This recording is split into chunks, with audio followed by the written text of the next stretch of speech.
This is part two of my testimony, and I want to begin by saying that I've basically like every single imaginable thought of evil that you can think of. I've had, because I've done cocaine, whether it's suicidal. While doing it in the room, there was a knife next to me. I never really took upon the action, but I would have thoughts of uh, yeah, thoughts of suicide basically. Whether it's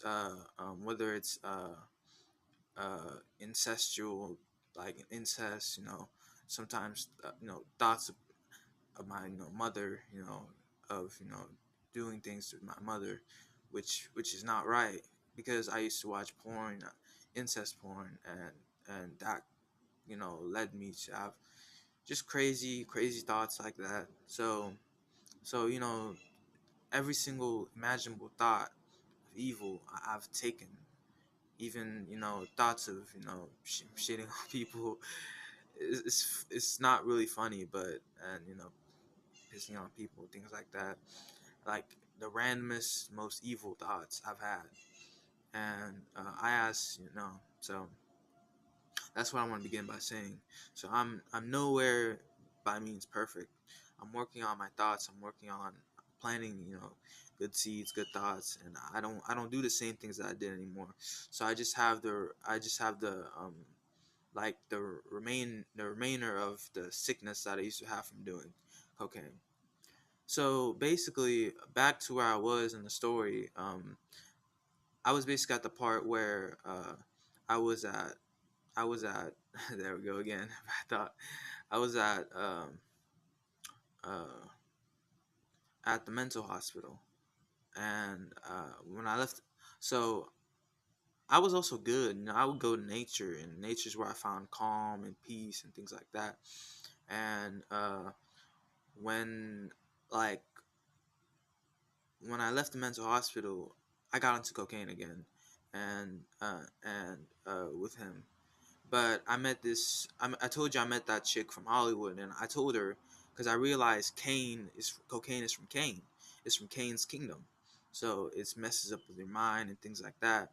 So and Cain killed his brother Abel, so it really kills you. So I realized that, and even and I realized that, and I tried to help my brother out. I'm not gonna say his name in this video, but the brother I did cocaine with, and basically I tried to help him out, and but he wouldn't really listen. So I was like, okay, I'm gonna do cocaine, but I'm just gonna be next to you, and I'm not gonna do it. I'm just gonna watch you do it, basically. So because I still had love for him, and so I would do that. But one day he convinced me to do it, so I did it, and I would still have those bad thoughts, but they weren't as bad.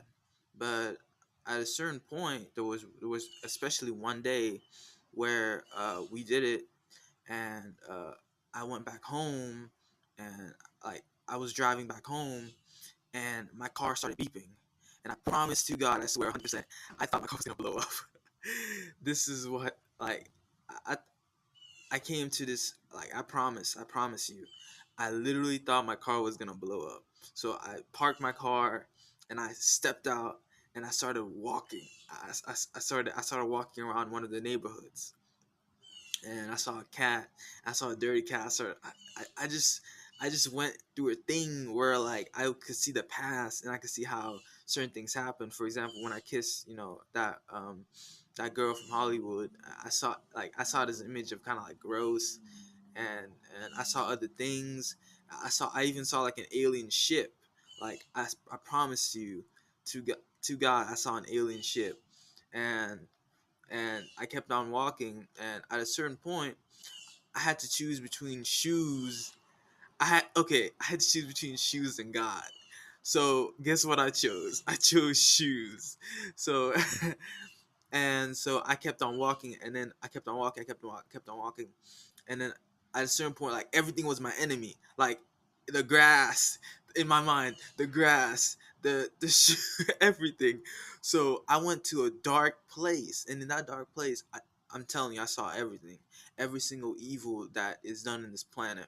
and every single ritual that they do that's evil. I saw rituals of like with the cigarettes, of like dead body parts, things like that. You know, just bad evil rituals.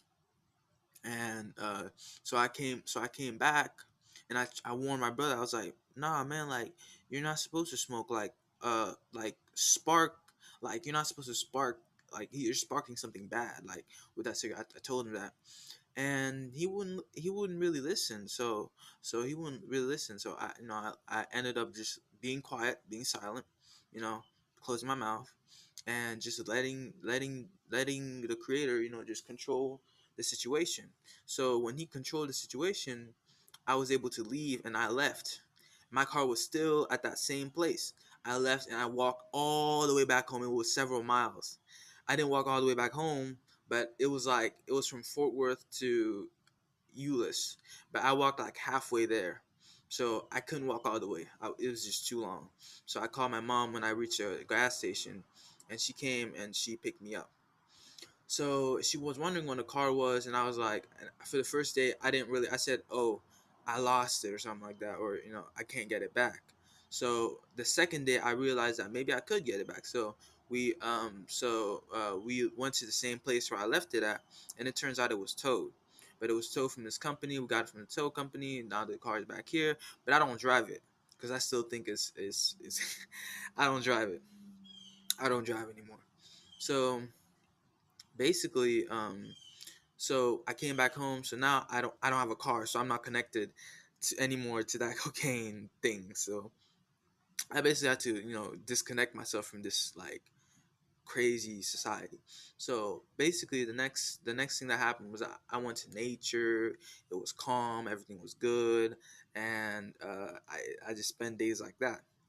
So at a certain, I got like I was almost detaching myself completely from like the house. I started living outside. Like even before that, I would sleep in the concrete in the bed when I would walk from city to city, sometimes at night. But now I wouldn't even sleep. I would just walk. Well, back then, like this is very recent. I would just walk in the steps, and I would sleep outside. I wouldn't really be out inside that much because in my mind, or I made certain YouTube videos which detailed certain things, and they affected me, and basically I didn't really want to stay inside a building anymore because I wanted to be in nature more because fresh air, things like that. So, and I wanted to be connected to the earth. So then I left, and then another rat died. Then I left, and I came. Well, basically, what happened was I left, and so I left the so I went to nature one day. Well, one day my mom basically called the cops on me, and back then I didn't even I stopped at a certain point. I stopped talking. I wouldn't talk to people. I would just be silent and quiet because that's what I learned, and I wouldn't really talk as much because I realized that silence is really key. You need to be quiet. Respect others, not talk as much. So she basically forced me to talk to the cop, and I could talk to the cop, and she explained that, oh, I was sleeping outside, I was crazy, things like that, and I was like, nah, like she said I was sleeping at the park or something like that, and I was like, nah, like I'm right there. I said nah because I knew it was gonna happen. So before then, I started laying near the like the balcony. So then like I would just like I told the officer, no, I'm just laying here. There's really no. At first, I thought I could play the silent game, but the officer said, if you don't say anything, I'm going to bring you to the mental hospital. He basically threatened me. I was like, I got scared. I was like, dang, I got scared. So I started talking, and I was like, okay, because uh, I thought I had to walk like Yahushua, Christ, Well, that's later, but basically I started talking, and I explained to him that I'm fine. He was like, okay, you're fine. And then when she left, my mom came back. She said, I'm gonna do anything to get you to a mental hospital again. I was like, dang, that really messed me up. So the next day that I went to the mental hospital, I basically made a mistake. Usually I would go to the park, and I would just be in my area, because I really don't like clothes that much. And I would just be in my own little area, naked, like a baby.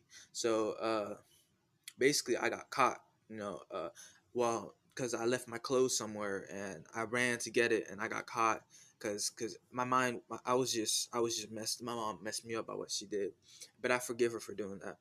And so I was sent to a mental hospital for the last time, which is but that time I met a lot of cool characters, like Aaron Levi Pounders, and this other this other girl, and I'm not really gonna say who she is, but she's from somebody from the Bible, and I knew this, like the father showed me who she was, you know, and she confirmed, and basically so, but that last time I didn't sign any paperwork. I didn't sign any paperwork. I didn't take any medicine. I didn't do any of that.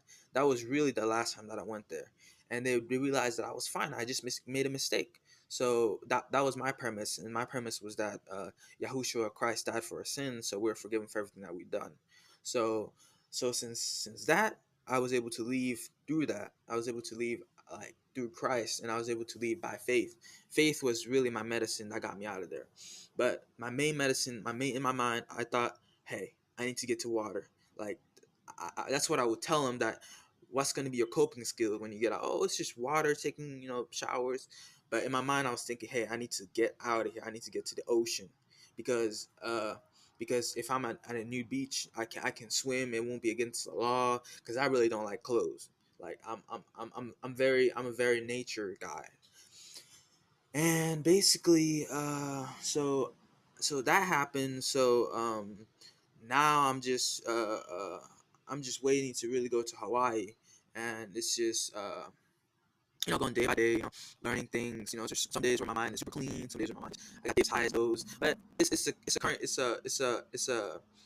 a mean average. it's a it's a it's a great it's an average, to good thoughts and things like that. So, and it's going towards a positive direction. So yeah, that's basically my